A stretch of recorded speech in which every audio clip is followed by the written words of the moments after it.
নীল দিগন্তে ওই ফুলের আগুন লাগলো লাগলো, নীল দিগন্তে বসন্তে সৌরভের শিখা জাগলো, বসন্তে সৌরভের শিখা জাগলো, নীল দিগন্তে ওই ফুলের আগুন লাগলো লাগলো, নীল দিগন্তে।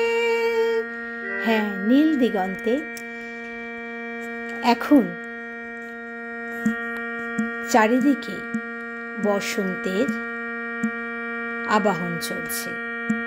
বসন্তকালের সুন্দর একটা মিষ্টি হাওয়া বইছে চারিদিকে, চারিদিকে আবির রঙা ফুলে ভরে উঠেছে। আর পলাশ, যেটা বসন্তের একান্তই আপন ফুল, আগে এই পলাশ ফুলের জন্য আমরা শান্তিনিকেতন ছুটে যেতাম। অযোধ্যা পাহাড়েও এরকম পলাশ দেখা যায়, কিন্তু এবছর আমি কলকাতায় প্রচুর প্রচুর, বিশ্বাস করুন, পলাশ ফুল দেখেছি।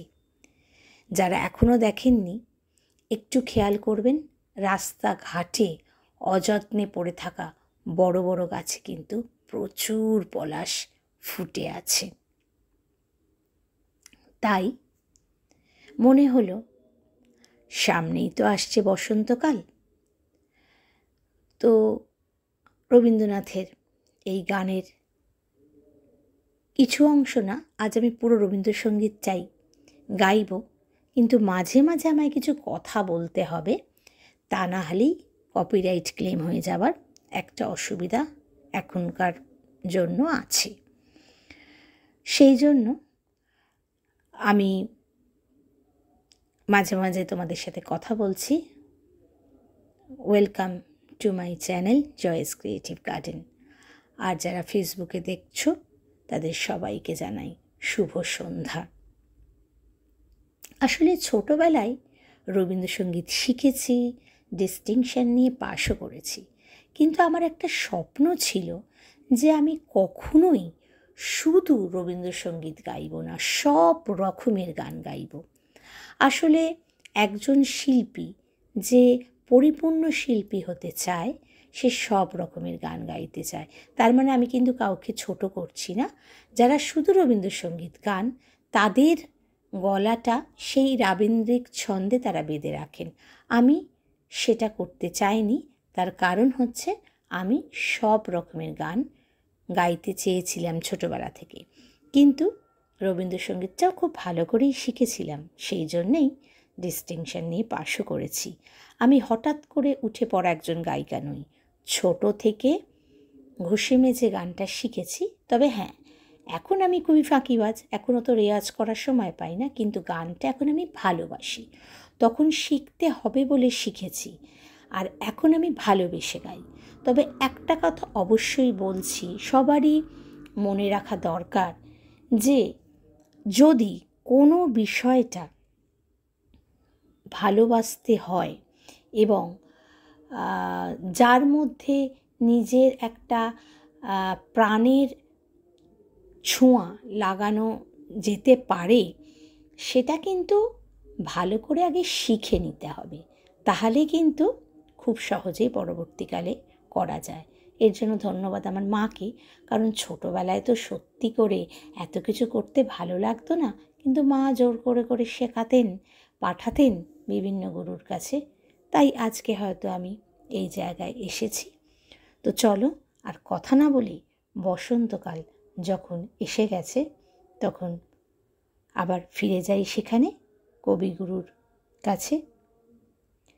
নীল দিগন্তে মোর বেদন খানি লাগলো, অনেক কালের মনের কথা জাগলো।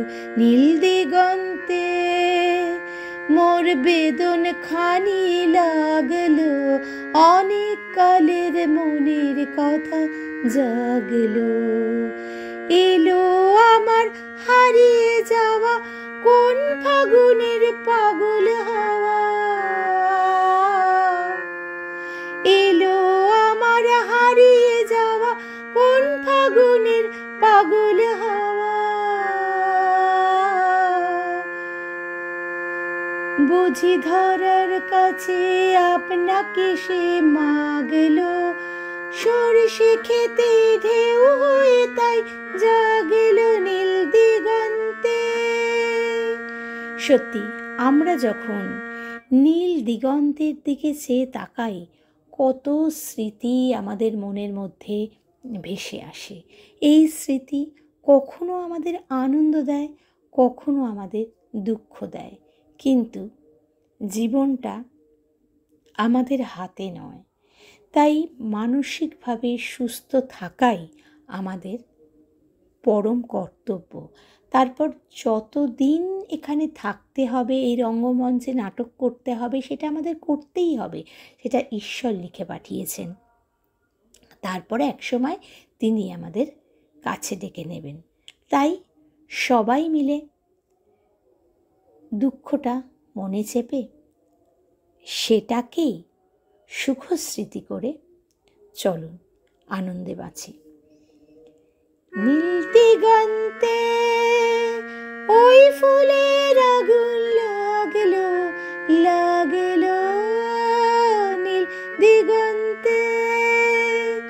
বসন্তে সৌরভের শিখা লাগলো, বসন্তে সৌরভের শিখা লাগলো নীল দিগন্তে। ওই ফুলের আগুন লাগলো, লাগলো নীল দিগন্তে। আকাশের লাগে ধাঁধা, রবির আলোর ওই কি বাধা। আকাশের লাগে ধাঁধা, রবির আলোর ওই কি বাধা। বুঝি ধরার কাছে আপনাকে সে মাগলো, ধরার কাছে আপনাকে সে মাগলো নীল দিগন্তে।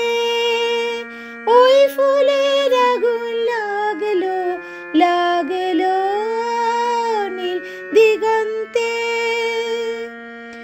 নীল দিগন্তে তো ফুলের আগুন লেগেই গেছে, চারিদিকে বসন্তের মিষ্টি হাওয়াও বয়ে চলেছে। তাহলে তোমাদের অগ্রিম দোলের শুভেচ্ছা জানালাম আমার এই গানে ও গল্পে জয়ন্তী পডকাস্টে।